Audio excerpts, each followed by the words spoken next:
आउनुहोस् मेरो रेसिपीमा। आज चाहिँ नि मैले कुखुराको कर्ची मर्ची बनाउन जाँदैछु। यसको लागि चाहिँ नि तेल गरम भएपछि चाहिँ नि 2टा जस्तो प्याज राख्ने।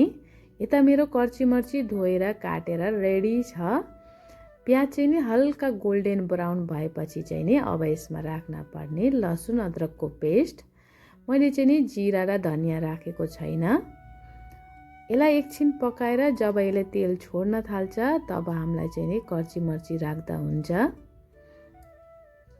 कर्ची मर्ची राखेपछि चाहिँ नि यसलाई 1-2 मिनेट पकाउने। नमक र हल्दी चाहिँ नि मैले अगाडि राखेको छैन। अगाडि राख्दाखेरि चाहिँ नि यो सबै कराईमा चिप्किन जान्छ। त्यही भएर मैले चाहिँ नि एकछिन बाद राखेको छु। अब यसको पानी सबै सुकिसक्यो। अब यसमा हल्दी नमक एड गर्दा हुन्छ। साथमा मैले चिकन पाउडर पनि राखेको छु। चिकन पाउडर चाहिँ नि 1 चम्मच राखेको छु मैले। अब यसलाई मजाले ढाकेर पकाउने।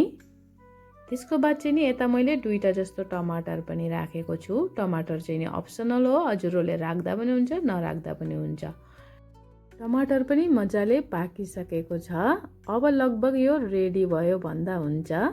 यसमा चाहिँ नि हजुरहरूले माथिबाट ग्रीन चिली धनिया एड गर्न सक्नुहुन्छ। मेरो साथ चाहिँ नि थिएन धनिया, त्यही भएर मैले एड गरेको छैन। लगभग अब यो मेरो चिकन रेडी भयो। यसको ग्रेभी अनि यसको थिकनेस हजुरहरूले देखेर थाहा भयो होला कतिको टेस्टी भएको थियो भनेर। हजुरहरूले पनि चिकन खाँदा खाँदा बोर भन्नुभयो भने यो ट्राई गर्न सक्नुहुन्छ। हुन्छ त गाइज, बाइ बाइ।